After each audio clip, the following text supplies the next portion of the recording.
Welcome, welcome, welcome. This is Kathy of Kathy's Right podcast and kathysright.com blog. Last night's debate was a rim dinger. That was some kind of debate. I've never seen that much fight and that much excitement on the faces of any kind of liberal whatsoever in a long time. I'm sure it got somebody mustered up out there. Some liberal Democrat was excited. But your choices are slim. If you're looking at Bloomberg as a possibility, he has proven once again that, yes, Democrats can buy votes. They've been doing it since FDR and before that. But, yeah, it's not new. Elizabeth Warren, and they're all acting like it's new and like, surprise, quelle surprise. Democrats can buy votes. They've been doing it forever, since FDR. He was paying farmers not to farm to get their votes. And meanwhile, people were starving at the time during the Great Depression. They've been doing it forever. What do you think reparations was? It was the whole idea that was dangled in front of black people's faces, like, see, you know, we're going to give you money if you vote for us. You know, there's no such thing as reparations, people. That is a fallacy. It's not going to happen. It doesn't need to happen. And there's no way of really implementing it, because who has proof of anything? Never mind the fact you would need DNA samples from everybody and have to be able to trace it back to what. And then you have to think about, you know, most people are mixed nowadays. At least I know I am, and my children definitely are. And so how are you going to decide, oh, you are 1/8 a descendant of a slave? That was just a carrot that Democrats, you know, dangle in front of your face and go, see, you might get it. Here you go. I mean, Yang tried it with $1,000 a month for every family, $1,000 a month. I mean, I can imagine what kind of fun I would have with $1,000 a month. But this is not new. So Bloomberg coming in, being wealthy as he's got more money than God. In fact, he probably thinks he's God in a way, but not so much Bloomberg. He has no personality. I don't know how he made so much money. He has pure intellect, obviously, but I don't see a compassionate bone in his body. I don't see any ounce of, I care about this country, therefore I'm running for president. I see a power-hungry man, which is how he probably got rich, wanting to oust another powerful man. See, he's jealous of Donald Trump. So are so many other billionaires that have complained about Donald Trump, because he actually is getting things done for this country. And they don't like it. They see that power and it is tantalizing to them, and they could almost chew on it. They want it so bad. And Bloomberg, he might just get the nod from the Democratic Party, because that's how shallow they are. They really don't care about anybody or anything. They care about power. And that's it. They don't care about you. They don't care about me. And they definitely do not care about the United States of America. Because if they did, they'd have somebody running for office that showed it.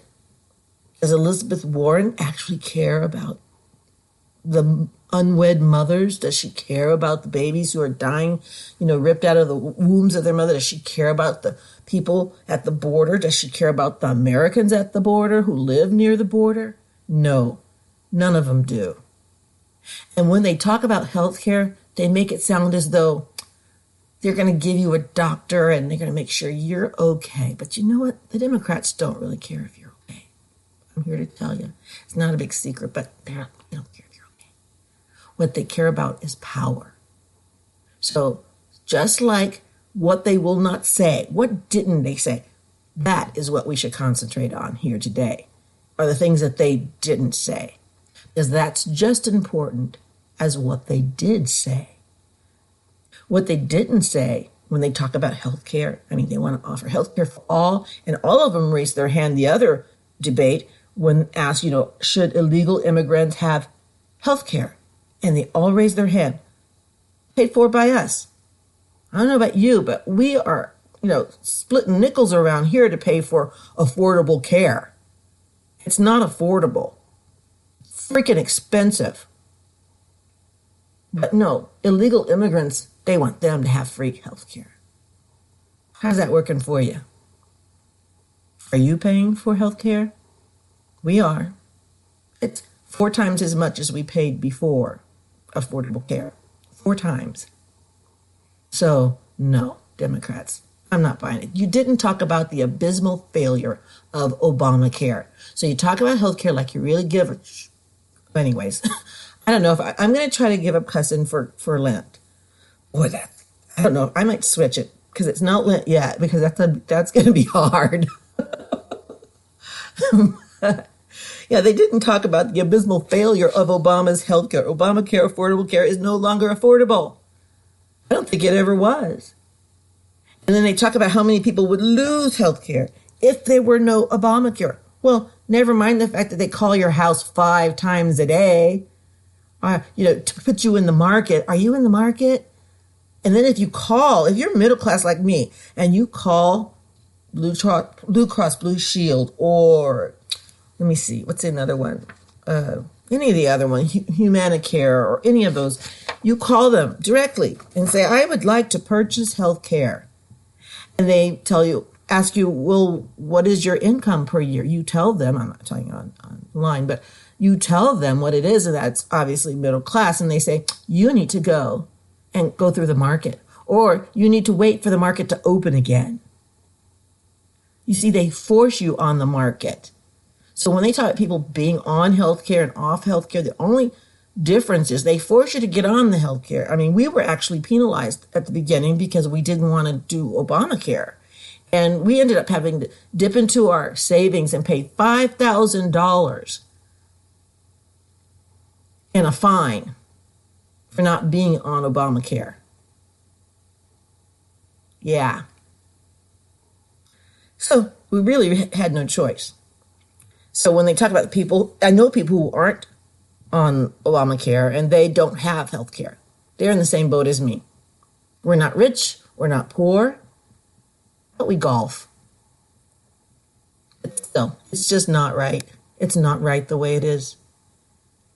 And the people who are doing well with Obamacare are the really poor people. God bless them, but I don't like paying for it. I say you get a job and you do what you have to do to get your own health care. And when it was competitive, the prices were lower. And I also would like the pharmacy companies to answer for the unevenness of how they charge us, even with Obamacare. We are paying like $200 for the same medication in the United States of America that they pay for in France, $35. Comes from the same company, same machines, same places. Yet they can ship it over to France and sell it for $35 on the $200 that Americans pay for it. Somebody needs to answer for that. I've seen debates on it online. I watch debates a lot, and that was atrocious, watching Big Pharma argue. In fact, one of their arguments, this lady who represented a huge company, I won't say the name, she said, well, actually, when you look at all of the research that we do to develop more medications, better medications for people, we actually don't make any money at all. I mean, that was rich. That was just rich. Because, I mean, if you look at how much they pay themselves, they make a lot of money. So she's not fooling anybody with that kind of crap. So, yeah, Big Pharma's got some answering to do. And I would love Trump to address that. In fact, I think I'm going to tweet him about that. See what he can do. But rest in peace, Democratic Party. Bloomberg has been courting black votes. He got 3 people from the Black Caucus to endorse him. Yeah, caucus. You want to say carcass, don't you? I know it feels right to say carcass, but they still are caucus. But really, it's kind of a carcass because Bloomberg is just like Soros. They're the same breed. They are super, super wealthy people who want to control the world. I don't know if you've ever watched Speed Racer. When I was a kid, I used to come home every day. I'd watch Dark Shadows and Speed Racer. And Speed Racer, there was always some, maniacal little geezer-looking guy with pointy fingers. And he would say, with this plan, I can control the world. I remember that so well. And, thinking back, I'm going to have to look that up on YouTube. But thinking back, that guy looked kind of like Soros. And now he kind of looks like Bloomberg, too. Kind of interesting. Because basically that's what they want to do. That's why they want to push this globalism thing on everybody. Like that's better for America. Nah, not happening. America would be just fine without globalism. We can grow our own food. We can pump our own oil. We have everything we need right here. There's nothing that we actually have to have from any other country. We could be completely autonomous if we wanted to be. In fact, I'm from Texas. Texas could be completely autonomous if we wanted to be. So don't mess with Texas Democrats. I know you sent a lot of money here. You sent a lot of money here for our elections from New York and California, trying to get Beto elected, trying to wussify Texas. You want to turn Texas into a bunch of wusses. Please.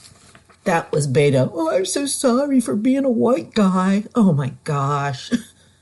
I just kind of cringe. I'm like, I felt bad. White men don't need me, a black woman, to defend them at all. But I'm saying that was weak. That was weak. You're going to drive, I bet you that is going to drive so many black men away from the Democratic Party because they're going to oh, hell no, I am not going there. You're going to apologize for being a man? Really? In this world, when they're trying to turn our boys into girls' schools, if boys don't behave like girls, they get put on medication. If boys don't sit still and play tea time all day, they get put on medication at like 10 times, maybe 15 times the rate of little girls. Because if they don't behave like pretty little girls, they get sent to the office.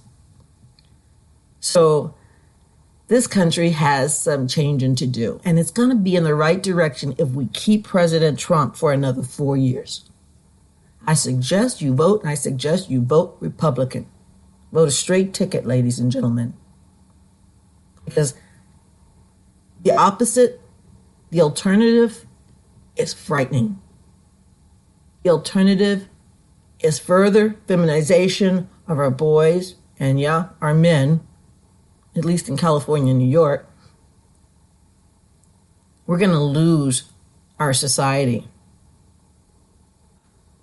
Communism is not a joke. I mean, it sounds pretty to young kids who've been brainwashed all their lives in schools, telling them, if everybody gets the same, everybody gets a participation medal, everybody should have the same because it's only fair.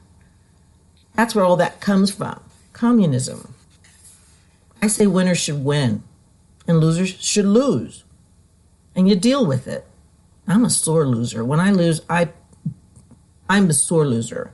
But every time I lose, I learn something. So the next time, I'm going to win.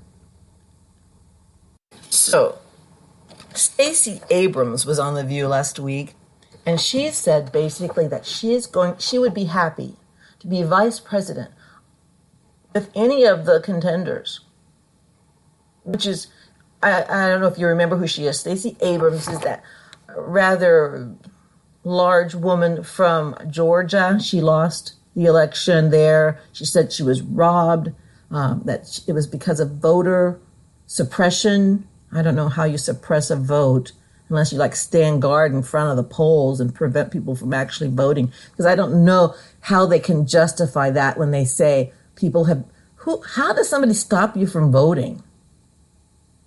I mean, we got planes and trains and cars and buses. Heck, out here you could walk to the voting place.